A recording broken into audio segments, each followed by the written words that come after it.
Hello and welcome to an episode of Kill James Bond. It's me, as always, Devon, and I'm joined today by my good friend Abigail Thorne. Hello. And no Alice.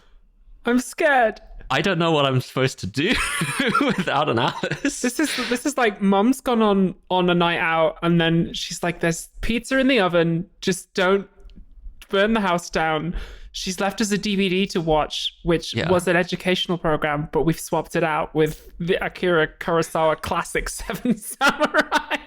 Well, the thing is, we've done like two host things before. Like me and Alice have done a few Double Dragons. You and Alice have had like a girls' night before. We've never even considered trying to do one without Alice.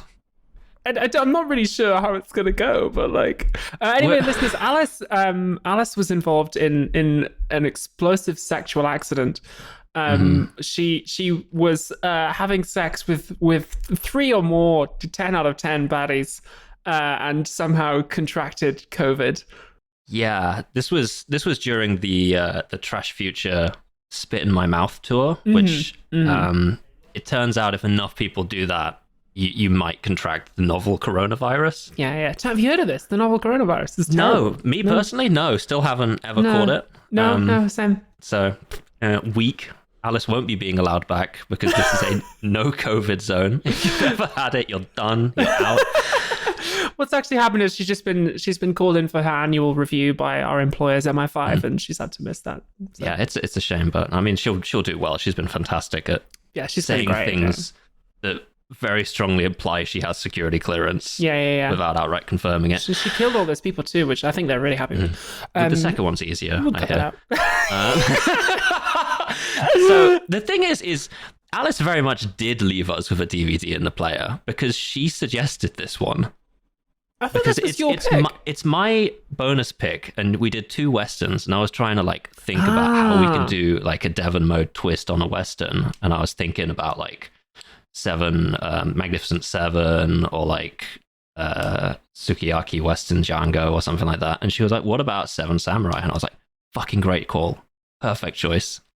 So we watched the 3.5 hour Akira Kurosawa masterpiece that is Seven Samurai.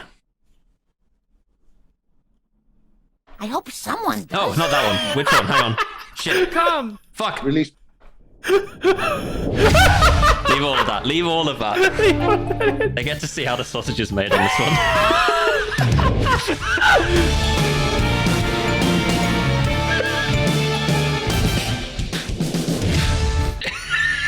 Okay, so as Dev mentioned, this film is 3.5 hours long. That's right. It was made in 1954. The whole thing's in black and white and Japanese, but with subtitles because we refused to go entirely Japanese. That's right. And basically, it's apparently one of the most influential movies of all time, mainly because I think it was one of the first times they ever tried making a movie good. Yeah, that was... I mean, I did a lot of reading about this, and that's sort of what it seems like, is that this is the first time that they did like a assembling the team type opener. Yeah. And also just things like having multiple cameras, having editing. So I think basically you had like footage of the train on the screen and we're all scared and we run away. And then we have Laurence Olivier's production of Henry V. And then we have this. And then we've invented good movies. And they were like, oh, thank Christ. Someone's figured out how to make a good movie. It opens with a great deal of Japanese text on the screen that isn't subtitled. And I've written... God, I hope none of that's useful or necessary for me. But I think it was all credit, so we're good.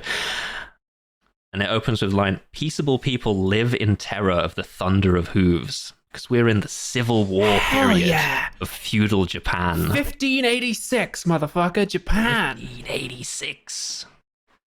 And there are roving samurai wandering around the place. There are hundreds of villages whose primary purpose is to like grow various crops, hang around in the mud, things like that. They're the peasants from Monty Python. And then there's bandits in cool hats and eye patches who immediately ride up and do the Van Helsing thing of announcing their plan, which is very helpful. Perfect. So and their plan is, we'll be back later. A group of bandits ride up and they're like, this is the ticking clock for this movie. Yeah! They roll up to the village and they're like, we've made it to the village. Let's come back after the barley harvest, actually. Come back at the end of Act 2. Yeah! They're like, fuck.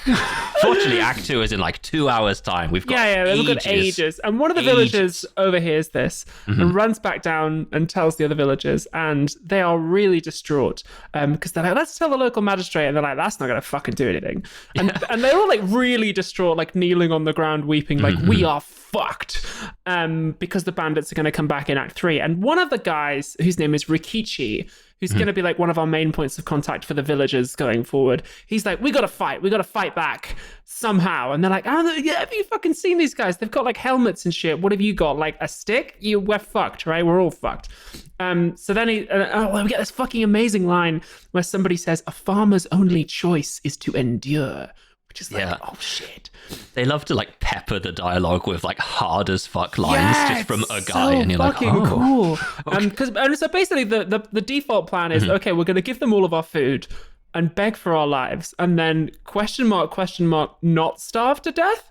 So basically they're fucked. And then at this point, somebody says, let's go and see the old man, who's one of my favorite characters. I love the old man so much. They're like, let's go check with the village elder. And then we have this really long scene of everyone getting up and all walking in like single file over to the mill. Just be like, mate, what the fuck do we do? This old man lives. He's the oldest man in town.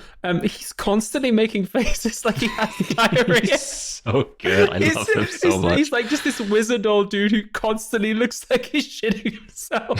He's constantly emitting like a low level like yeah at all times. There's a really interesting bit here where the old man dispenses his wisdom looking directly at the camera and like filling the whole frame. And remember, the aspect ratio of these old films, listeners, is square because Akira Kurosawa shot for Instagram rather than YouTube. That's right, yeah. So that's really cool. He kind of like fills the whole frame. And he's like, yo, Rikichi's right. We've got to fight back. And everyone's like, how the fuck are we going to do that? We're villagers. We've got like sticks and filth. And he's like, well, we've got to hire some samurai. And they're going, how the fuck are we going to hire anybody? We're villagers. We've got sticks and filth. All we have is like food. And this is a recurring theme, is like, these people have fucking nothing. They have like rice and that's it. And that's like basically what they use for like fucking currency. Yeah, because I'm going to talk about the portrayal, like the rice a lot in this early part, because it's so good. They're like, where are we going to hire samurai? And almost like, we've got to find some fucking hungry samurai, ain't you? It's like, he's like, listen, all you've got's food? Just get a hungry samurai. And he says, even the bear comes down from the mountain when it's hungry. Again, just another like line. Cool, yeah. So they get together, a little troop of villagers, to go wander off to other larger villages. Yeah, Rikichi and 3 other dudes go into town, basically, and they're like, okay, we've got to find some samurai.